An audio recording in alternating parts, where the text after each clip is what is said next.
प्रभु, इतनी विचित्र तपस्या आरंभ की इन तीनों ने, किंतु उस तपस्या का क्या लाभ हुआ? क्योंकि वो तीनों तो अमृतत्व प्राप्त करना चाहते थे, और अमृतत्व का वरदान तो किसी भी जीव को प्राप्त नहीं हो सकता। हाँ गणेश जी, जीवन और मृत्यु के चक्र से तो कोई जीव मुक्त नहीं हो सकता, इसलिए अमृतत्व का वरदान तो इन तीनों असुरों को भी प्राप्त नहीं हुआ। किंतु भोलेनाथ महादेव को इनके तप से प्रसन्न कर इन तीनों असुरों ने उनसे अजय होने का वरदान प्राप्त अवश्य कर लिया।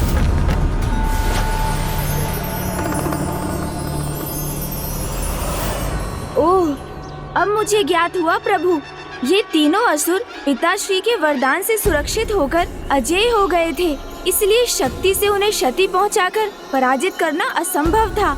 कुबेर जी से ऐसी भूल हुई, ये सत्य तो मैं स्वीकार कर सकता हूँ, किंतु जगत जननी माँ पार्वती, जो सदा जगत कल्याण के प्रति समर्पित रहती हैं, और महादेव, जिन्होंने संसार की रक्षा हेतु कालकूट विष को भी अपने कंठ में धारण किया, उन्होंने इतनी बड़ी भूल कर ऐसे महासुरों को कैसे उत्पन्न कर दिया, जो समस्त संसार के महासंकट ही नहीं, संपूर्ण सृष्टि के सर्वनाश का कारण भी बन सकते हैं। गणेश जी, माता पराशक्ति की इच्छा, उनकी लीला सर्वोच्च है। संसार में घटित होने वाली छोटी से छोटी और बड़ी से बड़ी घटना उन्हीं की इच्छा के अनुसार होती है। उनकी इच्छा के पीछे का कारण तो एकमात्र माता को ही ज्ञात है। इसलिए जब हमसे अकस्मात कुछ ऐसा हो जाए जो हमारे स्वभाव और इच्छा के विपरीत होने पर भी हमारे नियंत्रण के परे, तो हमें स्वीकार कर लेना चाहिए कि उसके पीछे माता पराशक्ति अर्थात सभी माताओं की माता की ही इच्छा है, और इस सत्य का सामना तो आपको भी करना होगा। मुझे प्रभु? आप प्रभु महादेव और माता पार्वती की भूल को तो देख पा रहे हैं गौरीपुत्र, किंतु उस भूल को नहीं जो स्वयं आपसे हुई। भूल हुई है मुझसे?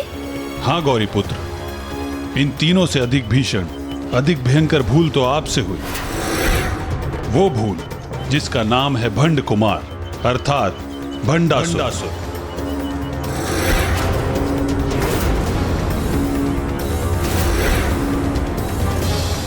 ओम नमः शिवाय, ओम नमः शिवाय, ओम नमः शिवाय, ओम नमः शिवाय, ओम नमः शिवाय, ओम नमः शिवाय, ओम नमः शिवाय, ओम नमः शिवाय।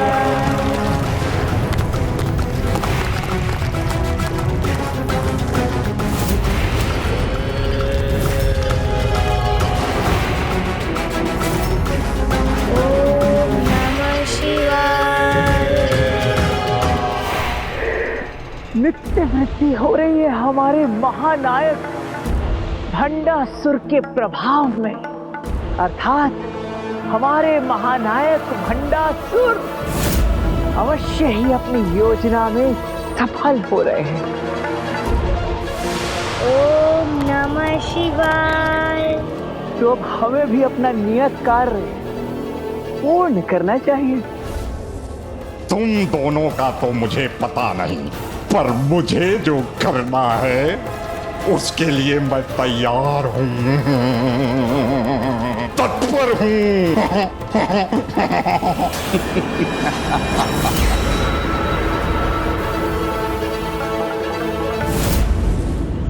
आपने जिस भंडासुर का सृजन किया है, जिसे जीवन प्रदान किया है, वो तो सभी असुरों से कहीं अधिक भयंकर, कहीं अधिक सर्वनाशी है। उसके समक्ष तो हिरण्याक्ष, हिरण्यकश्यप, ताड़कासुर, महिषासुर, शुंभ निशुंभ, मायासुर, दुर्गमासुर जैसे महासुर भी अत्यंत तुच्छ प्रतीत होंगे, क्योंकि ये भंडासुर और इसकी दुष्टता का भयानक प्रभाव उन सभी असुरों से अनेक गुना अधिक होगा। भूत, वर्तमान, भविष्य के सभी असुर यदि एक साथ भी आ जाएं, तो भी एकमात्र असुर उनसे कहीं अधिक शक्तिशाली, कहीं अधिक दुष्ट, अधिक दुराचारी, क्रूर और अधर्मी होगा, अर्थात ये तो सर्वनाश का ही पर्याय होगा।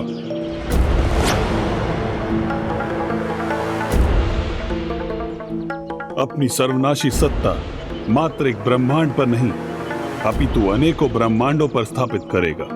एक छत्र अंधकार रूपी साम्राज्य होगा इसका, और उस साम्राज्य का विस्तार एक बार होगा तो वो निरंतर बढ़ता ही जाएगा।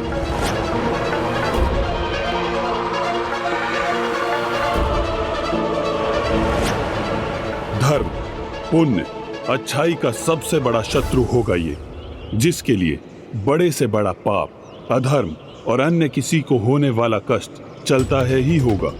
ये तो चलता है ना, तो चलता है ना, इतना तो चलता है, इतना तो चलता है, इतना तो चलता है। और अपने इसी चलता है के भाव के कारण और वो अपनी धूर्तता से सभी से वो करवाने में सफल होगा जो वो चाहता है, जैसा उसने आपके साथ किया। गणेश जी की सीख को सत्य करने, गणेश जी की सीख को सत्य करना ही होगा। आपको ऐसा करना ही होगा। जाइए गणेश जी, आप मुझे ऐसे त्याग कर मत जाइए। आप ही हैं जो मुझे शक्ति देकर मेरे इस विघ्न को दूर कर सकते थे। अन्य सभी की बुद्धि को अपने वशीभूत कर उन्हें अपनी इच्छाओं की पूर्ति का माध्यम बनाने वाला ये दुष्ट असुर अपनी कपट बुद्धि से 10 पग आगे की योजना का निर्माण करने में समर्थ होगा। शारीरिक बल नहीं, इसकी दुर्बुद्धि की इसकी शक्ति होगी। इसलिए ये दूसरे असुरों से कहीं अधिक भयंकर होगा। और जिस प्रकार एक भूखे सियार से भयभीत होकर एक खग वन के किसी एकांत स्थान में छिप जाता है, उसी प्रकार भंडासुर और उसकी कुटिलता से भयभीत आतंकित संसार की समस्त अच्छाई संसार के किसी ऐसे एकांत स्थान में जाकर छिपने पर विवश हो जाएगी जहां उस पर कभी किसी की दृष्टि नहीं पड़ सके। इस प्रकार वो एक अनंत अंधकार के साम्राज्य का अधिपति बनेगा। ऐसा भयानक अंधकार जो कदाचित धर्म के प्रकाश को फिर कभी उजागर न होने दे, जिसके कारण मेरा, आपका और अच्छाई की शक्ति के प्रति समस्त देवी देवताओं का अस्तित्व संकट में आ जाएगा। और ऐसा मात्र एक ब्रह्मांड में नहीं, अनेकों ब्रह्मांडों में होगा।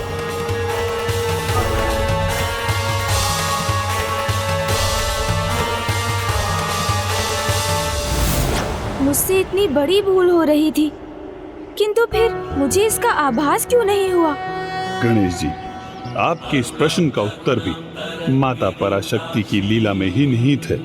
यदि बिना ज्ञात हुए हमारे नियंत्रण के बाहर हमसे कोई ऐसी बड़ी भूल होती है तो वो भी माता पराशक्ति की इच्छा से ही होती है। प्रभु, माता पराशक्ति की लीला अपरंपार है, अज्ञात है, किंतु क्या माता अपनी इस लीला से मेरी ही परीक्षा हेतु इस महासंकट रूपी महाअसुर भंडासुर से मुक्त होने का उपाय ढूंढने के लिए प्रेरित कर रही हैं? मुझे विश्वास है प्रभु कि माता ने इसीलिए मेरे मन में प्रश्न उत्पन्न किए और उन प्रश्नों के उत्तर पाने आपके पास भेजा। तो मैं भी इस अंधकारी भंडासुर को रोकने का अथक प्रयास करूंगा।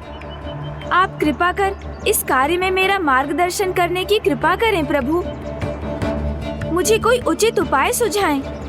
गणेश जी, लोभ, मोह, काम, क्रोध, मद और मात्सर्य, ये 6 महाविकार जो भंडासुर की शक्ति के स्रोत हैं, जब ये पूर्ण रूप से उसमें समाहित होंगे तभी सर्वशक्तिशाली बनेगा वो। किंतु जन्म से उसमें 3 विकार अर्थात क्रोध, मद, मात्सर्य ही उपस्थित हैं। लोभ, मोह, काम की शक्ति वो लोभासुर, ममतासुर और कामासुर को अपने भीतर धारण करने पर ही प्राप्त करेगा। और ये तीनों भी तब तक अपने स्वामी को शक्ति प्रदान करने हेतु किसी न किसी प्रयास में अवश्य तत्पर रहेंगे। इसलिए यदि भंडासुर को सर्वशक्तिशाली अपराज्य भंडासुर बनने से रोकना है तो आपको इन तीनों असुरों को रोकना ही होगा। मैं ऐसा अवश्य करूंगा प्रभु। लोभासुर, ममतासुर और कामासुर को भंडासुर का भाग बनने से अवश्य रोकूंगा मैं। जो भूल मैं कर चुका हूँ उसे सुधारने का तो एक ही उपाय है मेरे पास। इसलिए हे प्रभु, मुझे आशीष दीजिए कि मैं किसी भी प्रकार इन तीनों असुरों द्वारा भंडासुर को पूर्ण होने से रोकने में सफलता प्राप्त करूं।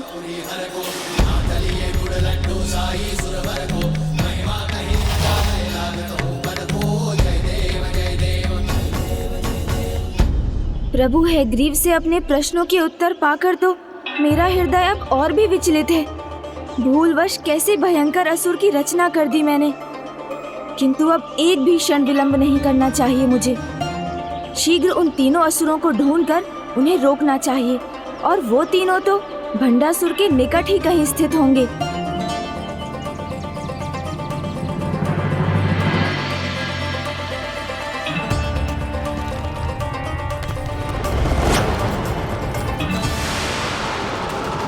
कम अवधि में ही इतने अधिक तपोबल का संचय कर लिया इस भंडासुर ने।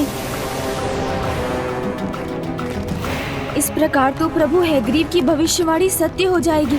मुझे शीघ्र ही कुछ करना होगा। गणेश, शीघ्र मेरे साथ चलो अनुज, क्योंकि देवताओं को हमारी अत्यंत आवश्यकता है। क्योंकि अनुज, देवताओं पर एक अज्ञात संकट छाया है। किसी ने देवताओं के अमूल्य रत्न चुरा लिए हैं, वो रत्न जो उनकी शक्ति के स्रोत है। और इतना ही नहीं अनुज, उस धूर्त चोर ने सभी इच्छाओं की पूर्ति करने वाले कल्प वृक्ष, माता कामधेनु और दिव्याश्व, उच्च श्रेवा का भी अपहरण कर उसे अपने साथ ले गया है।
चुरा लिया, उठा लिया मैंने देवताओं के इन अनमोल रत्नों को।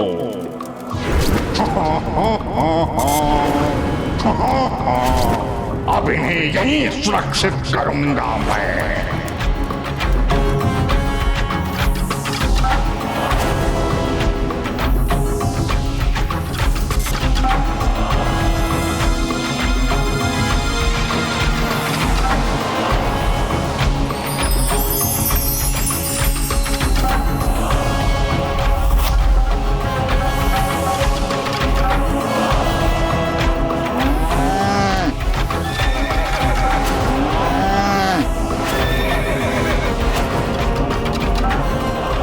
मेरा कार्य संपन्न हुआ। किसका कार्य हो सकता है?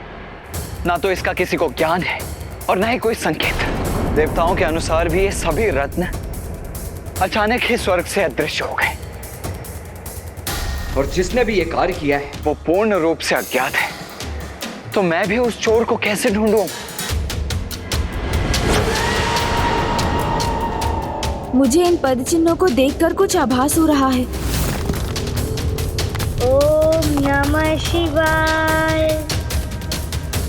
और ये तीनों भी तब तक अपने स्वामी को शक्ति प्रदान करने हेतु किसी न किसी प्रयास में अवश्य तत्पर रहेंगे। मुझे ज्ञात है ये किसका कार्य है।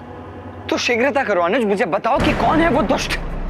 वो दुष्ट उन तीनों दुष्टों में से ही कोई एक है। वो तीन अर्थात ममतासुर, कामासुर और लोभासुर,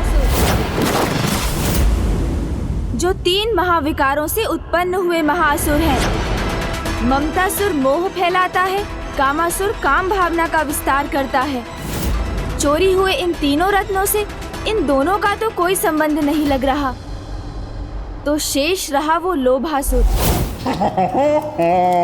वो समय शीघ्र आएगा जब हमारे महानायक भंडासुर की तपस्या संपन्न होगी, तब उन्हें इन सभी रत्नों की भेंट देकर उनका सर्वाधिक प्रिय शिष्य बनूंगा मैं।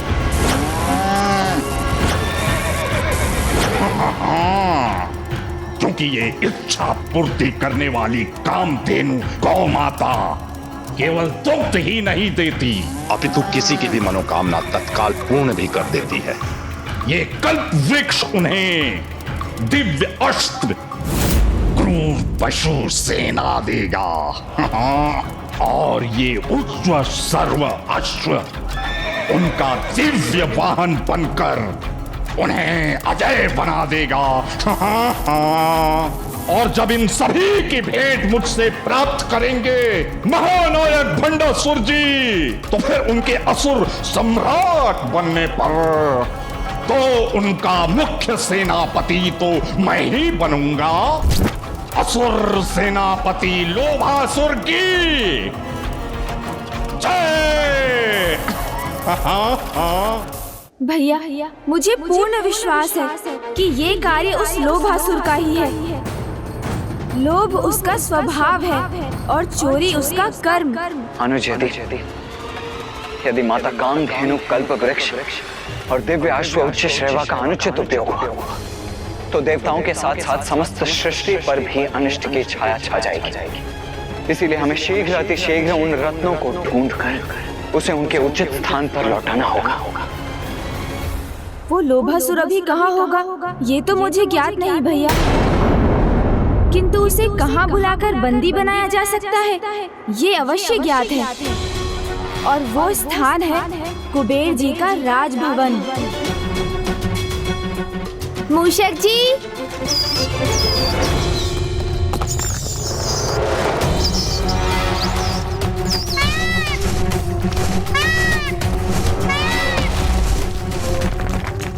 ओम नमः शिवाय। मैं तुम्हारे असुर सेवकों को तुम्हें और अधिक शक्तिशाली बनाने की अनुमति कदापि नहीं दूंगा भंडासुर। ओम नमः शिवाय।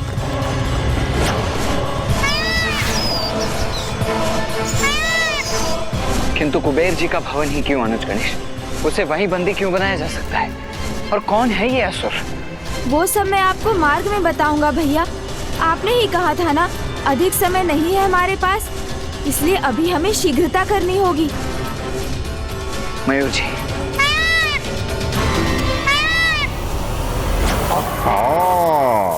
कैसे भूलूं मैं?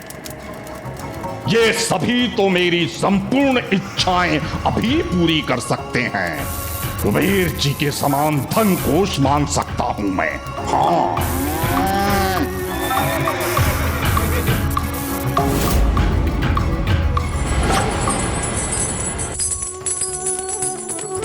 प्रणाम प्रथम पूज्य गणेश जी। प्रणाम कुबेर जी। प्रणाम देव सेनापति कुमार कार्तिकेय। आप दोनों यहाँ अचानक? हमें आपसे एक विशेष कार्य है जिसके लिए हमारा यहाँ होना आवश्यक है। कुबेर जी, अब शीघ्र अपने धन कोष के समस्त द्वार खोल दीजिए।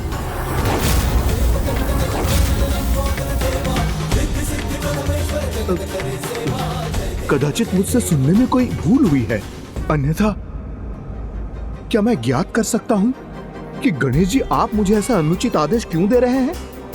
हाँ अनुज गणेश, तुम संसार के सबसे बड़े धन कोष के द्वार खोलकर उसे असुरक्षित छोड़ने के लिए क्यों कह रहे हो कुबेर जी से? जिससे मैं संसार के सबसे बड़े लोभी महासुर लोभासुर को अपने जाल में बंदी बना सकूं।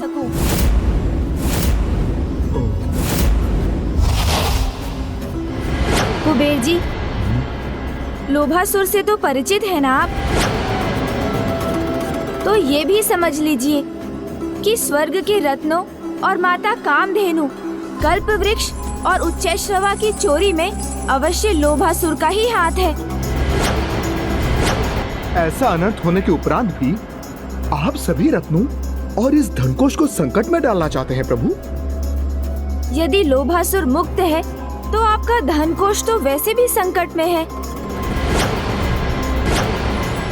क्योंकि जो चोर स्वर्ग से रत्न चुरा कर ले जा सकता है, तो कभी ना कभी आपके धन कोष का धन चुराने भी अवश्य आएगा।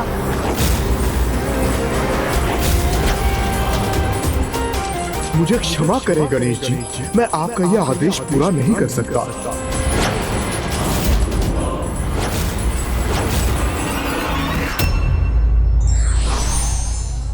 लोभ हर विकारों में सबसे बड़ा विकार है। ये मनुष्य की बुद्धि तत्काल हर कर उसका पतन कर देता है।